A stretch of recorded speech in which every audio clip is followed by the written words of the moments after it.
So we have Superwoman, we have I'm the not Superwoman, I'm persistence of Pajama time. Sam. You're what? I'm Pajama Sam. Throughout in this country have no idea. Yeah, exactly. Joe's my like cultural points of cultural reference monitor. So that's okay. Very good. So we're continuing to talk about types, and today I want to talk about the kinds of types we've been using pretty much most of this semester. Let's talk about the type of, for example, filter or map. Let's take map. What's the type of map? If you go to a PLAI typed and ask for the type of map, what do you get? Yeah. It takes a function from A to B. Yeah, so it's a function from A to B. Uh-huh. And a list of A. And a list of A. It produces a list of B. Uh-huh. And produce a list of B. Okay. In fact, in PLAI type specifically asks you to put those little ticks in there, which is a nod to ML's syntax for the ML's convention for writing polymorphic types. Okay. What are these things? What are these A's and B's? And first of all, what is this notation actually trying to say? We've written something textual, but we're actually trying to say something a little more subtle, right? Yeah. All the A's are, like, they can be anything, but they do the same thing, and all the B's can be anything, but they do the same thing. Right, so all the A's can be any type, but they have to be the same type, right? So it's basically doing the sort of pattern match where it's saying unify these two things, right? Whatever's here and whatever's here had better be the same thing. And similarly, whatever's here and whatever's here had better be the same thing, right? And what's the significance of having the quote A and the quote B? No, well, yeah, go ahead. I mean, it gives you latitude to do whatever you want. Exactly. Brilliant word. It gives you latitude in what way? And that it can be anything, but it's restricted to making sure that the A's and the B's match up. Yeah, but be a little more, keep going. What latitude does it give you? Well, you won't confuse it with actual types because they're quoted. Well, so you won't confuse them with actual types, but we'll get back to that point in a moment. What's the latitude it gives you by virtue of having the A's? Well, okay, so here's the specific question. By having both A and B there, the latitude I get is? Can be different. They can be different, right? So if I put quote A's everywhere, then that's saying that the function must be from something of some type to the same type. The quote B says it could be different, but it could also be the same, right? So there's lots of degrees of latitude that I'm getting out of this type description here. Okay. Now, let's take a very concrete instance of this type. Let's take something like number to string, list of number to a list of string. Would that be a valid type for map? How many of you think yes? Okay, several hands up. How many of you think no? Yes, good. Why? Why not? It restricts you too much. Okay. Did you have your hand up? I had it for being something that map could do. So, say that again? I thought it was something that map could do. Okay, so it is something, so one argument is, yeah, that's a perfectly valid map type for map. Another argument is, no, it's too restrictive. How do we reconcile these 2 points of view? I mean, it certainly is a valid use of map, right? I mean, if you give map a number to string function and a list of numbers, it will in fact produce a list of strings, right? So the sense in which it's too restrictive, of course, is that it doesn't encompass the infinite other uses of map. So you could imagine that what you really have is you have a map sub number and string, right? That's one of the many maps in the world. There's the map that's from numbers to strings, and that is in fact the map, the type of that particular map. There's also a map of strings to numbers, and a map of numbers to numbers, and a map of functions from numbers to strings, and lists of functions, or et cetera, et cetera, et cetera, right? So really, there's an infinite family of maps, right? And what we're trying to do is we're trying to write down a single type that encompasses that entire infinite family, right? So if we look at this type, really, we ought to be asking, where did A's and B's come from? They're essentially unbound identifiers, right? We haven't said where they came from. We haven't bound them in any way. And what we really mean is for all A's and for all B's. And so conventionally, there's a slight mathematical imprecision in saying this, but this is essentially what we're trying to say. For all alphas and betas, where alphas and betas are types, right, we mean this to be the type of map. So this is the type for the entire infinite family of maps, and at any given particular use, we would have one of these particular types instantiated, such as this one. Right? This is one of the instantiations. So this is a topic called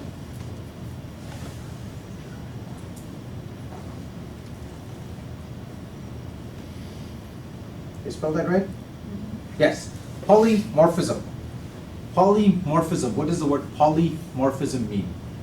Any forms. Many forms. Poly, many, right? Not to be mistaken with parrots. Morph, which is a form. So what it's saying is that there's actually many different shapes to map. There's the shape where it takes numbers to strings. There's the shape where it takes strings to numbers. All these other shapes. And so there are many different shapes for map. And all of these shapes are being encompassed into a single description. Okay? Now this term is extremely confusing because there's another kind of polymorphism, right? Which is what? The Java. Yeah, the Java kind, whatever that means exactly. and we're going to get there in in about 2 or 3 lectures. Okay? So we will get to the Java kind in a little while. So to distinguish these two, this kind is usually called parametric polymorphism, in contrast with usually what's called subtype polymorphism or some other names for the Java kind. And in fact, in modern Java, there's really a little bit of both going on, right? Do you see these kinds of types in Java now? These are your generics, right?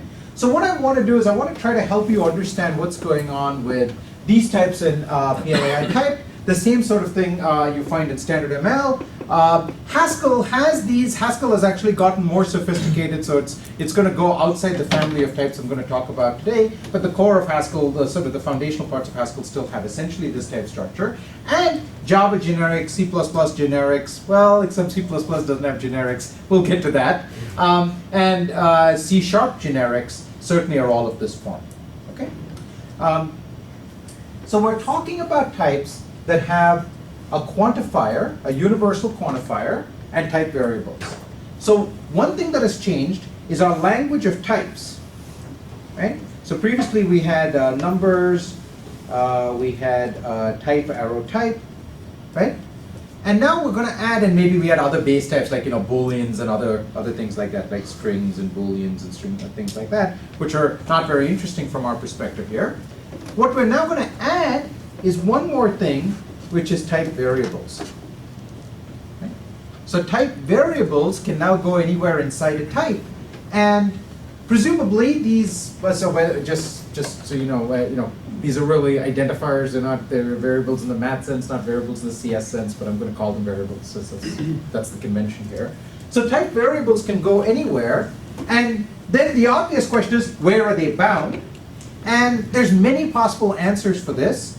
I'm going to take one particular interpretation, which is the interpretation of generics in most of these languages, and that happens to be called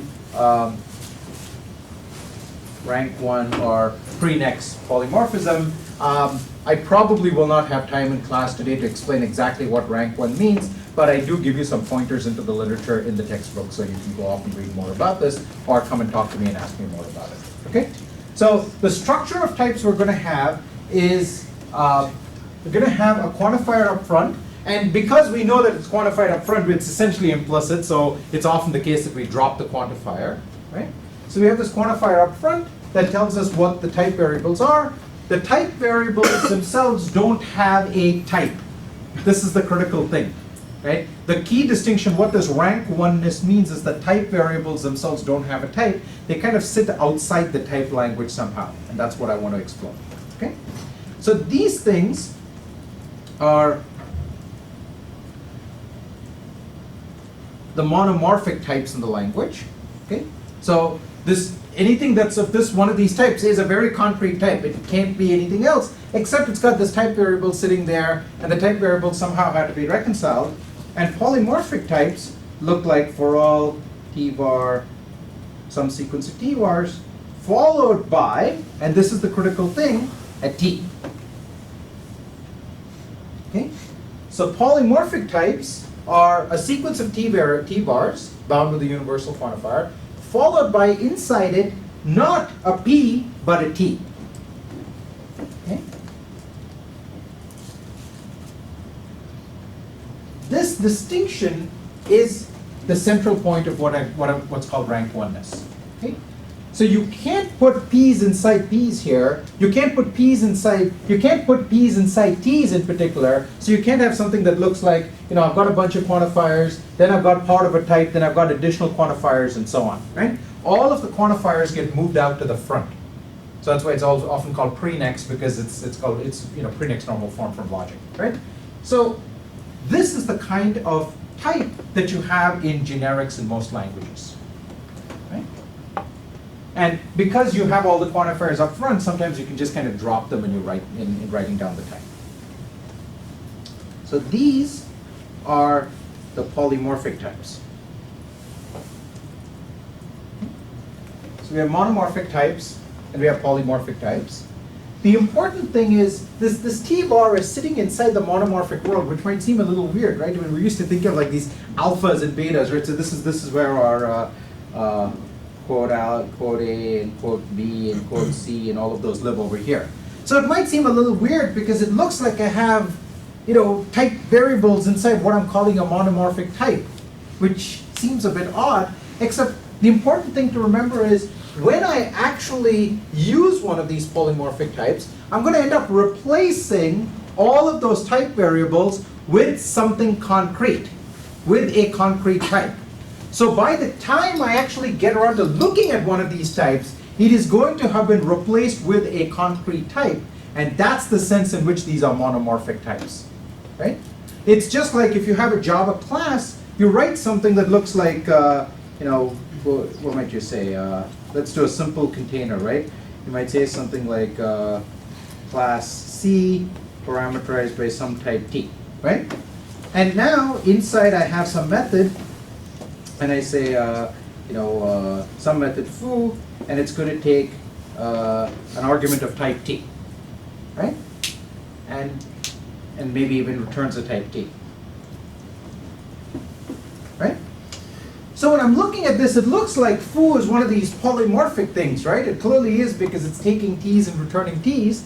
But when I get around to actually using the class, I have to first instantiate it. I'm going to say C with, string maybe, right? And so string is going to go over here and go over here. So ultimately at the actual use, foo is going to be string to string, right? So when I have one of these polymorphic types, I have a process of instantiating the polymorphic type with concrete types as arguments. And that's exactly what's happening over here, right? The polymorphic type is like a function, right? This part is like the function. If you want to think of it, you could think of it as, lambda t bar dot dot dot followed by an actual t, right? And this lambda is actually, it's not just an analogy. There's really what's going on here is this is a function from some types to some new types. Right? It's consuming some set of types and then instantiating whatever t is, substituting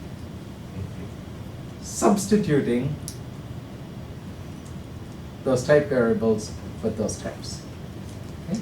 So we really do have in mind a semantics that uses substitution. So it really is exactly like a function, okay? Because the meaning here is substitution. Questions so far? Make sense? Okay. Now, substitution, good stuff. We saw substitution a long time ago. We also stopped using substitution. Why? Long time ago, we actually did substitution and then stopped using it. Why did we stop using it? To go through code twice. Say that again, You please. have to go through the code twice. Yeah, so there was a performance issue, right, which is the number of times you might end up traversing the body of something. That was one issue. Yes? Yeah? You can't do recursion. Recursion. Come back to that, yeah? You need to know what identifiers are bound and not bound. and such. Yeah, but I mean, if you don't know that, your environment's not going to work either, right? I mean, you need to know what's bound, not bound. Yeah. Any others? Recursion. What was the problem with recursion? That Recursion. It's good stuff. you can't, you'd be substituting the same body of the thing potentially infinitely. That you're trying to replace the body of something while defining it, so it needs. Well, and why don't environments have that problem? Because you can set the identifier to some dummy value first.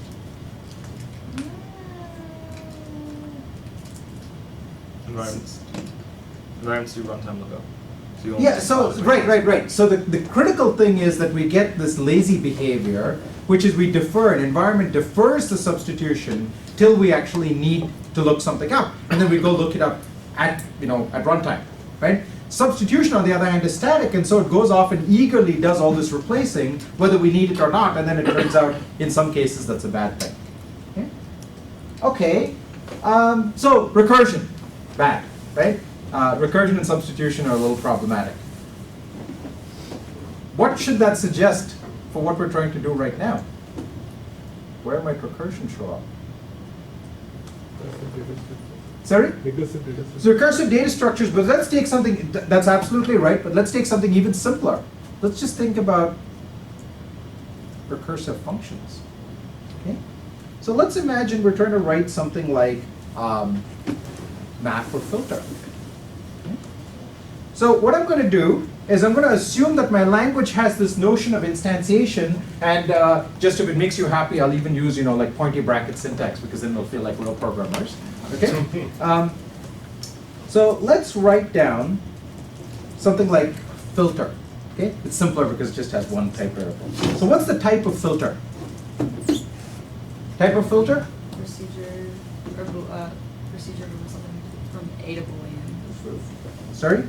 From A to Boolean, and then also a list of A to Boolean. A. Uh-huh. I'm looking at the list today. A list of A. And returns a list of A. Right? Good? Okay. So, what's the definition of filter? Define.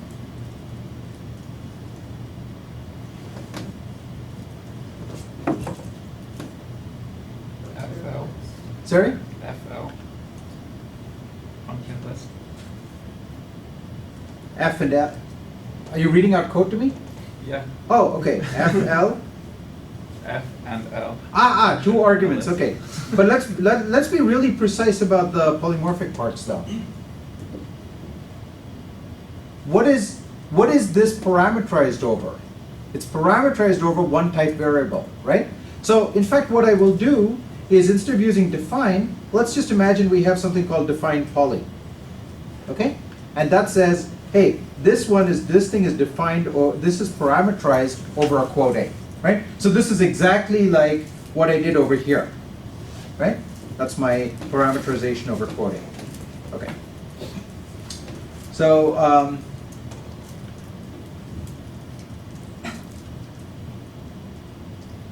so there's multiple ways of doing this. Let me show you one way of doing it. So I could say, well, takes a quote A, and then we define filter to be what? It takes an F, which is what type? Quote A to Boolean. Quote A to Boolean. Okay.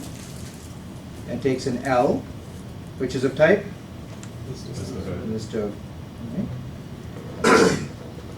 And then what is its return type?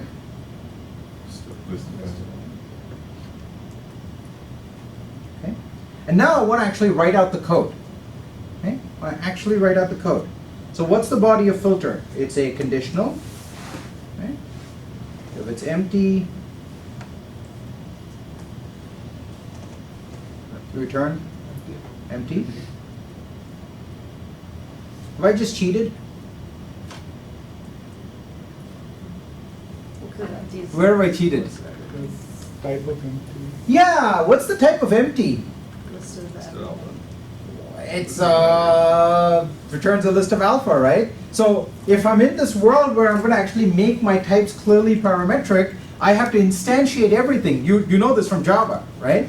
So really, I ought to be writing. Well, what do I have to be writing?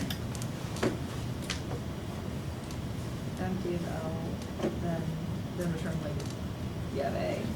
Right? So I'll have to instantiate empty at type alpha, right? If it's empty, then I want to return the empty of A, right? Right? This is familiar to you because you've seen this in 2 different programming languages, right? Otherwise,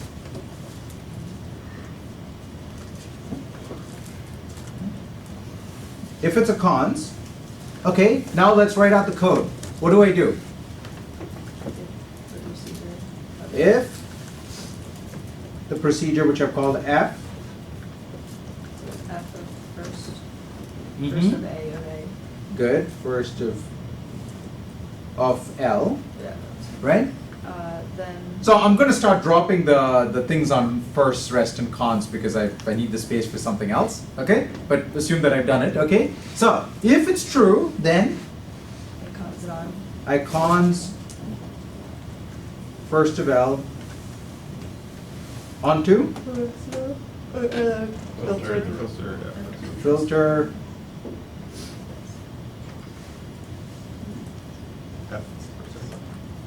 yes, I need F as well, okay? Otherwise,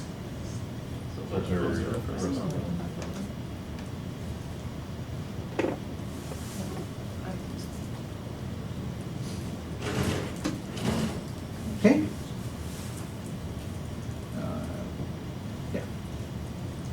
Yeah. We happy? No, I need to do what? Filter is currently, what is filter? Could the F be? Filter is a polymorphic function, right? It's first expecting a type as a parameter, right? Because it's expecting to be told what the for all alpha is. So what do I need to do over here? That's enough. Filter. I need to do this, right? I need to insert a type annotation right here. I need to say filter of quote alpha and filter of quote alpha. Right? So now, if I come through and I apply, What about in the if? sir, Do you have to do like if of alpha? does if need to be told what the type is? Takes a Boolean. But doesn't it also return, or I guess. Good question. Well, so first of all is if a function can't be a function, so if is just something that the type checker is going to have built in, right? Yeah?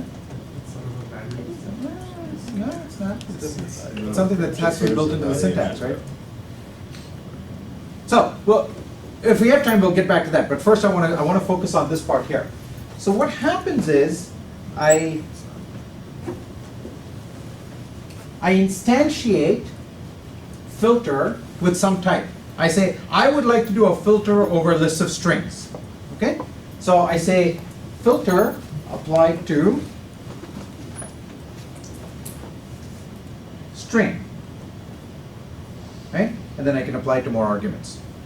So what does that do? It brings string in as quote alpha, and it substitutes quote alpha to Boolean, list of quote alpha, list of quote alpha, all so far so, I'm sorry, string to Boolean, list to string, right?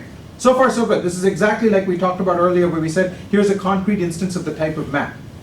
Okay? And now I go through, I instantiate empty, instantiate cons, instantiate empty, instantiate first, and now I say, oh, I need to instantiate filter at type string. So I go off and I instantiate filter a type string. And that does that do? It makes me an instance of a function that, and this is exactly our same problem again, right? So it is convenient to think about what's going on with polymorphism as being a process of desugaring. It's a macro expansion process, okay? However, if you implement it as truly naive macro expansion, you are completely sunk. Okay? Because you have exactly the problem that it is literally substitution, and if you literally use substitution, you end up with all the problem of substitution and recursion. Okay? Now, Java has generics. Does C++ have generics? As templates. And C++ has something that looks like this, right? But how are they actually implemented? They're implemented using templates. And templates are basically macros. So how does this work? How does this stuff terminate in C++ when it's really just, I mean, it's literally textual expansion, right? That is literally what's happening. So how does it terminate? Yeah. Well, once it makes a filter string, it doesn't do it. It doesn't like resubstitute and make one again when it sees it again. So when it sees filter of string, it makes a body, and the next time it sees filter of string, it says, what? I've done this before. Is that always a legitimate thing to do? When are you allowed to say, I've already computed this and I know the answer, so I don't need to compute it again? That assumes that. No side effects? Yeah, it assumes, that's exactly right. It assumes there's no side effects. It assumes the answer will be exactly the same, and that there will be no side effects happening. Well, what if are you allowed to print during expansion? So there's two different things, right? You want to make sure that you always get the same answer, and you have to make sure that there are no side effects, such as, printing something to the screen. Well, some of the side effects actually, maybe you can just define a way. You could say, look, if it prints something, it'll only print something once, and you won't print a second time, and so, too bad. Do something else if what you want is lots of output being printed at compile time. Okay? So that you don't have to worry about as much. You do have to make sure that you get exactly the same answer every time. Right? Because if you could get different answers, that means you've just substituted one piece of code for a different piece of code, and now, goodness knows what will happen. So the assumption there is, and I presume that the template language is carefully designed such that this assumption is true, the assumption is that you will get the same piece of code every time. So one time if I see say filter of string, I assume that every time I'll get the same code for filter of string, and therefore I don't need to generate it again. Right? This is basically memoization. Right? So it takes what would have been an infinite digression into a single application, and then you get the same body of code, and then it can refer back to the same piece of code. Okay? But it's still a hack. And so of course you could say, look, it's a nice principle for a macro expander to follow, that if you get given the same inputs, you're going to produce the same output, don't bother repeating. Now Racket can't do this, because in Racket, it is actually the case that you can do arbitrary side effects in the process of macro expansion, so it would be crazy to assume that it always produces the same output. Okay? So C++ templates are a restricted enough language it can do this. There are parts of the Racket macro system that are restricted enough that can do this, but the general Racket macro system can't do this. Okay? But it's still a hack. Why is it still a hack? Why is it that implementing polymorphism, parametric polymorphism, through generics, why do I still call that implementing generics or parametric polymorphism through templates, why do I say it's still a hack? I mean, I'm using one technique to implement something else, and that could be perfectly fine. What's the hack? Where's the hack? Or put differently, why is this solution distasteful? What's distasteful about the solution?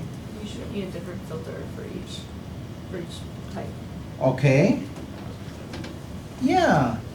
I mean, filter is sort of independent of the actual type we're filtering on, right? I mean, we wrote the body of code right here, right? And it's essentially completely independent of the type. So why should we get lots of different copies of the filter code, which is what happens. With the template, The template semantics is expand this and produce a new chunk of code. So you effectively get lots of copies of the filter function, each of which is instantiated for a different type, even though the code is in fact exactly the same and independent of the type you're processing. Okay? That's the sense in which it's a hack. So a language that actually implements generics natively has the virtue that it doesn't need to copy the code. And people who program in C++ are aware of this, right? You actually get code bloat if you use generics too much. Because what's it got? It's got like a whole bunch of copies of the same function lying around, and well, they're all now different functions. So for example, if you compare them with eq, right? The filter at string and filter at number will not be eq to each other because they are two different code bases. Whereas if you have true generics, you can actually compare them with eq. Now that's not 100% true because sometimes you can actually optimize the code body once you know what the type is, right? For example, the amount of space consumed by a float, the amount of space consumed by a int, and the amount of space consumed by a bool are all potentially different, right? If you have 32 bools, you can pack them into 32 bits. You don't have to have 32 bytes to represent them, or 32 words to represent them. So in some cases, when you know the type, the compiler can say, aha, for this particular type, I can generate a more optimized piece of code that uses the representation of this data type in memory and maybe does compacting and so forth. Okay? So that's a legitimate case where you really have, you have two different bodies of code. You really have two different pieces of code, right? The representation of one and the representation of the other are different, and therefore the code that you generate is different. And that's a legitimate case for optimizing for generics. And then you have multiple copies of code. Okay? But it's not copies of the same piece of code. You have multiple implementations. So a smart implementation of generics never copies the code unless you are actually going to optimize for that type representation, which it now has. It knows what the concrete type is. Right? So then when it can optimize, it is actually generating a truly different piece of code, and then it's legitimate that they would not be equal to each other. Make sense? Yeah. Okay. I just wanted to show you, by the way, let me see, there's two things I wanted to talk about. Well, let me talk about this thing first. So we just said that, setting aside this business about representations, that nothing here actually depends on the concrete type. Right? I mean, there's nothing in this piece of code that says, if I'm a string, I'm going to do one kind of thing. If I'm a number, I'm going to do some other kind of thing, and so on. Okay? It's truly generic, right? And hence the name generics. Now, that's not quite true in Java, right? You could, in principle, in Java, you could have written, if instance of something, do one kind of thing, and if it's not an instance of that, do some other kind of thing, right? And at that point, you're actually violating the genericity of the code, right? If you don't do that, you get some really powerful results about what a polymorphically typed function is allowed to do. Okay? And these are, when I say results, I mean theorems, like mathematical theorems. These are truths. They're truths for a somewhat restricted language, but set that aside for a moment. Take a look at this thing here. Okay? For all alpha, alpha to Boolean, list of alpha returns a list of alpha. Okay? Are there other functions that inhabit the same type? Are there any other functions that could have the same type? Yeah. The trivial function that just returns an empty list of alpha. Okay, so there's the trivial function that returns the empty list of alphas, right? No matter what input you give it, whatever function you give it, it just says, empty list. Yes? Others? Yeah? You get rid of the things that it returned true for. So this one, so filter keeps the things that are true. The other thing is it could just drop the things that are true and give you the ones that are false. Okay? Other functions? Yeah. Could have a function that returns the entire list. The first element matches the predicate and returns an empty list if it doesn't. So, okay, so this is an interesting function, right? It's if the first element of the list matches the predicate, it returns the whole list, otherwise it returns nothing. Right? Okay, others? Yeah. And all filter, I mean, you just changing the predicate. I'm sorry? And all different types of filter, all these examples. Because you can just have a different predicate and have it. Could you have implemented those using filter? Maybe, I don't know about the last one, but could you have implemented them using filter? Perhaps. Okay? Some of these, at least, yes, you could implement using filter. Like certainly the one that flips the sense, you can just flip the. That's true. That's true. But that's kind of where I'm going, actually. What other things could you build with this? Same type, yeah. I guess it wouldn't be exactly the same type, but you could have a common list does the thing where you can have a key which transforms the list of A. No transforming. No. Transforming. I didn't give you the ability to transform, right? I mean, this type doesn't say anything about transforming, yeah. You could like reverse the list. Yeah, it could reverse, it could permute the list. It could arbitrarily permute the list, right? Or it could say, I'm going to keep going till the predicate, and then I'm going to give you only all the elements after the first instance of the predicate, or up to the first instance. So there's a bunch of different functions that have this type, right? But there's an interesting property here, which is, well, there's two different ways of thinking about this. One is, what is the genericity over here about this type? Is that if I took any other data type that had a structure to which I could construct a relation. So I've got some elements here, and now I create a relation that maps all the elements of this input to some other input. That could be some other arbitrary type, right? So I might have a relation that maps all of my list of numbers to a list of strings, and I remember what order in which I've got the list of numbers, and I take the list of strings instead. If I now send in that input instead, the output is also going to be mapped by the same relation. This is a theorem. If I construct a relation on the inputs and pass that input in, the output is also going to be mapped by the same relation. Okay? Can you also not create any new elements? So you could duplicate elements. But I mean, you're restricted to the set of elements. That's the critical thing, is you can't. Well, how would you manufacture an element? Let's say you wanted to arbitrarily just manufacture a new element. Well, you have to write a constructor for that element. To write that constructor, you have to know what type you were given. And at that point, you'd be inspecting the type of the elements in the list. Right? So what this boils down to, and there's a name for this, it's called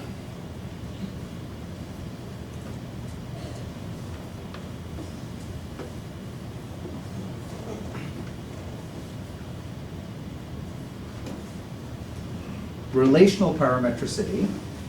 What it boils down to is nowhere in the body of the code did you actually make decisions on the basis of what is the concrete type that I'm running on right now. Okay? To manufacture an element, I would need to look at the concrete type and say, oh, these are numbers, so I can make up a new number. Right? If I did a branch, I did an instance of, and I did some sort of branching, and I produced different behaviors, well, that would also be looking at the concrete types.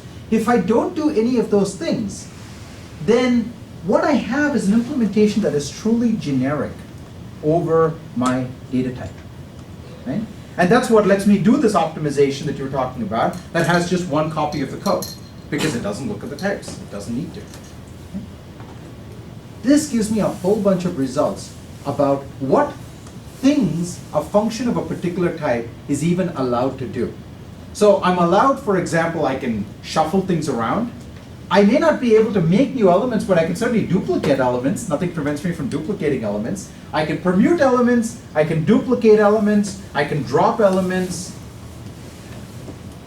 and not much else. Right? So this power of this relation is there's only a limited set of things that a function can do, and the type tells me what those things are. From the type, I get a guarantee about the set of behaviors of the function, and that cannot be bigger than this set. Okay? There's a very nice exposition of this idea. It's called Theorems for Free, and I'll put a link to that in the textbook, so those of you who are intrigued by this idea can go and look at it. Okay? All right. One last thing I wanted to do is we talked about the macro interpretation of defined poly. I thought I'd actually show you the macro. Let's do the macro. Okay? So here's what I want to do. I want to define a macro. I want to say some defined syntax. I think I called it make poly. and it's going to take, let's just say it has one type variable. Okay. So I'm going to have, this is a defined syntax rule. If you're not familiar with that, we can just do it as a defined syntax. Make poly is going to be syntax rules, no keywords. And what does the body look like? It says make poly of some type variable.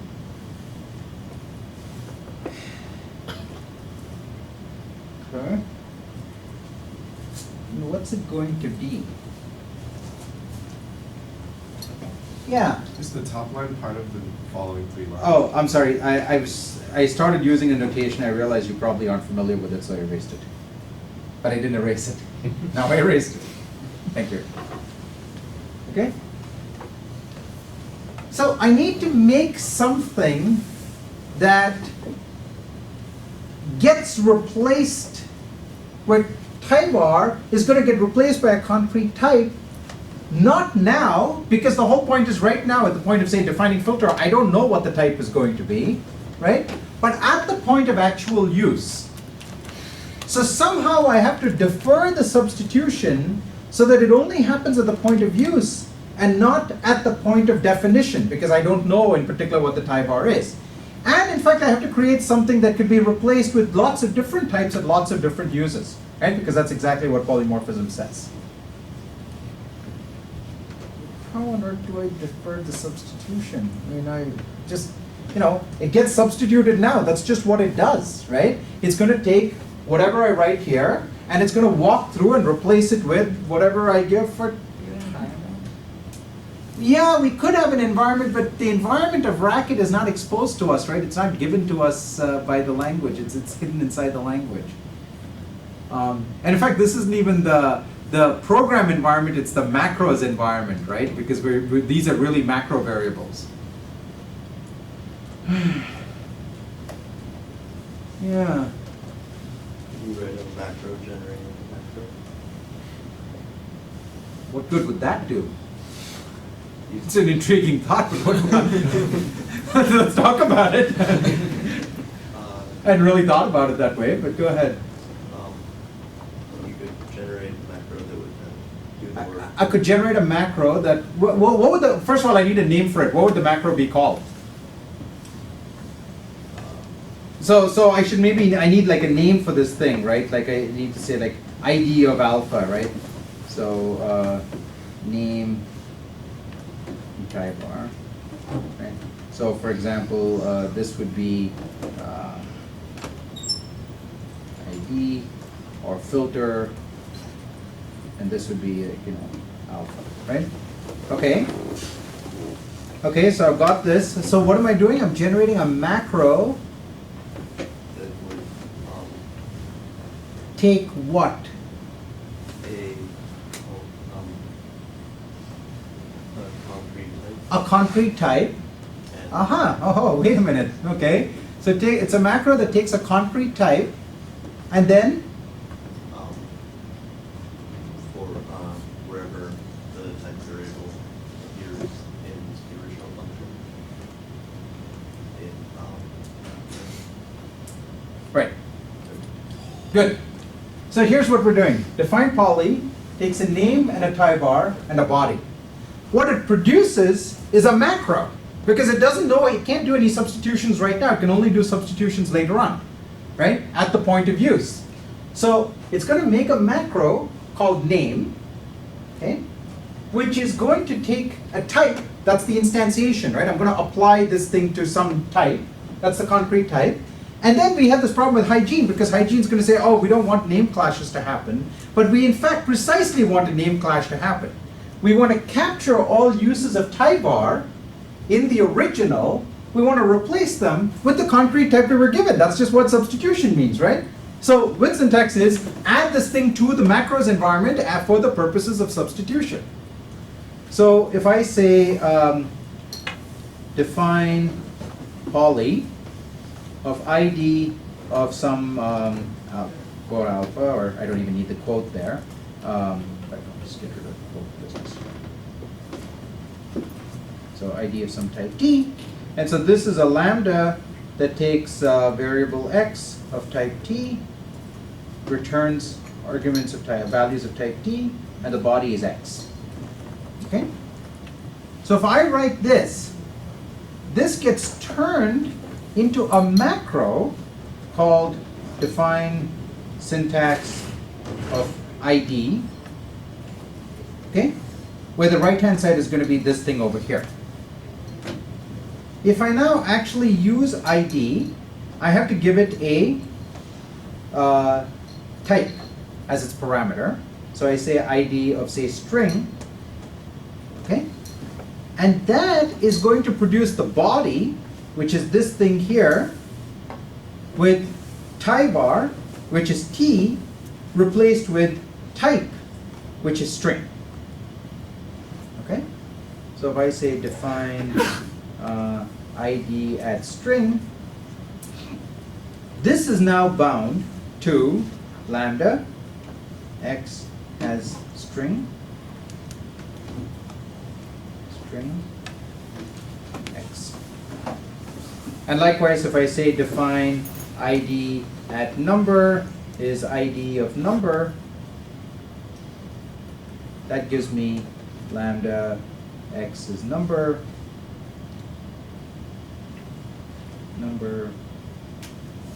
x. Okay? And now these are honest to goodness functions, right? As you can see. And so if I say ID at string applied to x, I'm going to get back x. Okay? So ID itself is not a value, it's just a value maker. It just sort of sits around saying, well, let me know when you have a type, give me a concrete type, and then I'll go off and instantiate the body at that concrete type. And that's the thing that gives you the actual code. Just like, you know, a parameterized class is not quite the same thing as a class, right? It's a slightly different thing. A generic class is something that's waiting for parameters to make an actual class for you. It's a class maker rather than a class itself, right? And that's exactly what ID is. It's a expression maker rather than an expression itself. So this 1, 2, 3, 4, 5, 6, 7, 8 lines basically gives you about, this is the essence of what's happening with templates. Right? As you can see, I really do have 2 copies of these lambda of this body here, so I am suffering from exactly the same code bloat problem. Okay? And this is the essence of what's really going on, and as you can see, we can build it for ourselves. Yeah? Does it still work if you have lambda, filter as a lambda instead of? So you'd have to, okay, great question. You'd have to write a filter, so you have to say define poly of filter of some type t, right? If you just wrote the lambda, you would have the same expansion problem, okay? You instead have to say letrec, right? And, you know, some f, which is, well, I don't want to call it f maybe.